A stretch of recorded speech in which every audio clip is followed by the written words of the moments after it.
Hello বন্ধুরা, সম্পূর্ণ বিয়েবাড়ির স্টাইলে তোমাদের চানা মশলা রেসিপি করে আজকে দেখাবো আমি। সম্পূর্ণ ঘরোয়া উপকরণ দিয়ে। এখানে আমি 500 গ্রাম মতো কাবলি ছোলা নিয়েছি।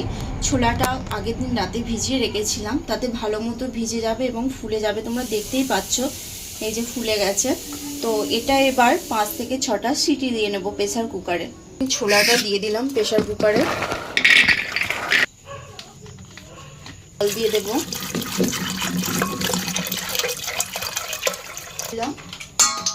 নুন দেব, সামান্য একটু হলুদ গুঁড়ো দেব ও তেজপাতা দিয়ে এটাকে 5 থেকে 6টা সিটি দিয়ে নেব। বন্ধুরা দেখো, এখানে মটরটা সেদ্ধ বসিয়ে দিয়েছি। এবার কি কি উপকরণ লাগছে তোমাদের দেখিয়ে দিই। এখানে লাগছে একটা বড় সাইজের পেঁয়াজ, আর লাগছে একটা টমেটো, আর 7 থেকে 8টা কাঁচা লঙ্কা, 4-5 কোয়া রসুন, আর অল্প একটু আদা। আর এখানে লাগছে ফোড়নের জন্য 3টে শুকনো লঙ্কা, গোটা জিরে, আর লাগছে কিষান কেচাপ, টক দই, আর লাগছে মগজদানা আর কাজু। নামানোর আগে দেব কাসুরি মেথি আর ধনে পাতা, আর লাগছে গোটা ধনে। আমার কাছে যেহেতু গুঁড়োটা নেই, আমি গোটাটাই এখানে ব্যবহার করছি। আপনাদের কাছে গুঁড়োটা থাকলে গুঁড়োটাই ব্যবহার করবেন, তাতে সুবিধা হবে। আর এটা ভালো যাতে ভেজে, তার জন্য একটুখানি আগে এটাকে ভিজিয়ে রেখেছি। এবার পেস্টটা রেডি করে নিই। ধনেটা যেহেতু আগে ভিজানো আছে, ভিজে গেছে। এবার এতে কাঁচা লঙ্কা দিয়ে 4-5 কোয়া রসুন দিয়ে দিলাম, আদাটা দিয়ে দিলাম। সব কিছু দেওয়া হয়ে গেছে। এবার আমরা মশলাটা রেডি করে নেব। এটাকে পেস্ট করে নিয়েছি, এবার ঢেলে রাখবো।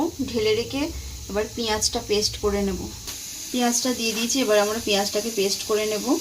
পেঁয়াজের পেস্ট আমাদের রেডি হয়ে গেছে।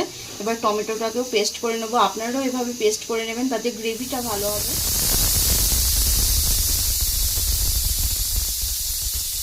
সিটি পড়ে গেছে, এবার খুলে দেখবো এটা কতটা সেদ্ধ হয়েছে। বন্ধুরা এবার দেখে নেব মটরটা কতটা সেদ্ধ হয়েছে। দেখো, তোমরা দেখতেই পাচ্ছ মটরটা ভালোভাবে সেদ্ধ হয়ে গেছে। এবার আমরা মশলাটা রেডি করে গ্যাসটা অন করবো। কড়াই গরম হয়ে গেছে। এবার কাজুটাকে হালকা একটু নেড়ে নেব। হালকা লাল লাল হয়ে গেছে, এবার এটাকে তুলে নেব। এবার মগজদানাটাকে হালকা লাল লাল করে ভেজে নেব।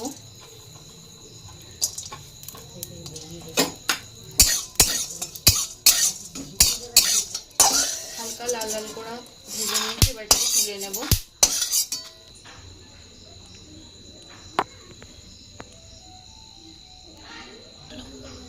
ভেজেছি, এবার এটাকে পেস্ট করে নেব। এই কাজু আর মগজদানাটাকে একটুখানি ভিজিয়ে রাখবেন, তাহলে ভালো হবে।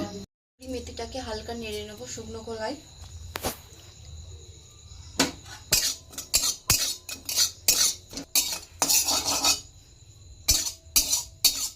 তেল দিয়ে দিলাম, 100 গ্রাম মতো তেল দেব।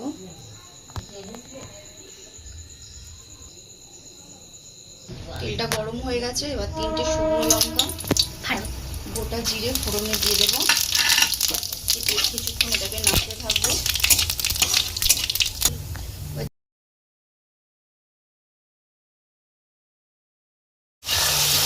পেঁয়াজের পেস্টটা যেটা বেটে রেখেছিলাম সেটাকে অ্যাড করে দিলাম। এবার সামান্য পরিমাণে লবণ দেবো। সামান্য পরিমাণে লবণ দিলাম। বেশ কিছুক্ষণ এটা নাড়তে থাকবো যতক্ষণ না লালচে ভাব হচ্ছে।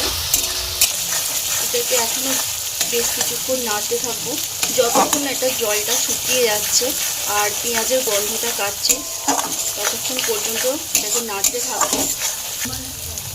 হালকা লালচে ভাব হয়ে গেছে। এবার এতে লঙ্কা, আদা, রসুনের যে পেস্টটা করা ছিল, এবার এটাকে দিয়ে দেব। আবারও বেশ কিছুক্ষণ নাড়তে থাকবো যতক্ষণ না আদা রসুনের গন্ধটা যাচ্ছে। টমেটো কুচি করে কাটা ছিল, সেটাকে এবার দিয়ে দেবো।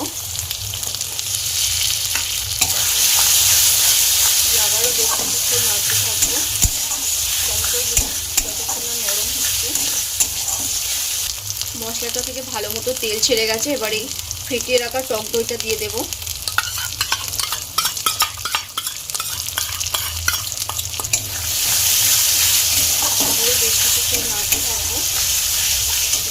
কিন্তু সামান্য পরিমাণে একটু চিনি দিয়ে দেবো। আবারও কিছুক্ষণ নাড়তে থাকবো এটাকে।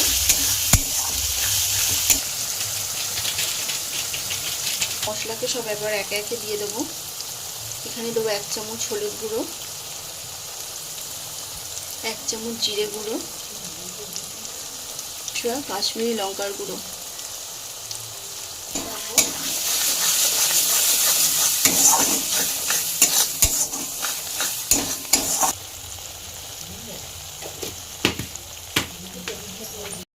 দেখতেই পাচ্ছ মশলাটা ভালো মতো হয়ে গেছে, সম্পূর্ণ তেল ছেড়ে গেছে। এবার আমরা সেদ্ধ করা মটরটা এতে দিয়ে দেব।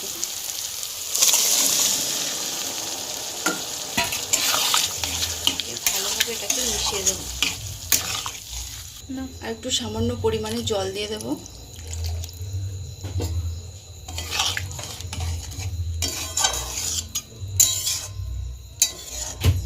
দেখো এটা ফুটে গেছে। এবার যে কাজু আর মগজের পেস্টটা করা ছিল সেটাকে এবার এতে দিয়ে দেব। কিষানের কেচাপটা দিয়ে দেব।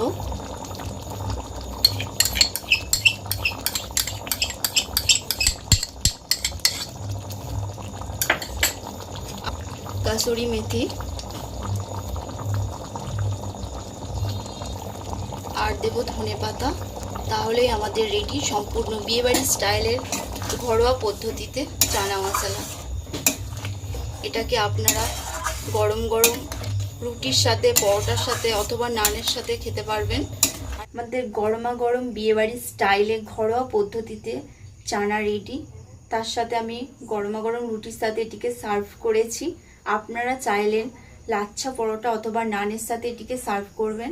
আর আমার এই ভিডিওটি ভালো লেগে থাকলে রুম্পার রান্নাঘর চ্যানেলটিকে সাবস্ক্রাইব করে লাইক করে দেবেন আর আপনাদের বন্ধু বান্ধবদের মধ্যে শেয়ার করে দেবেন।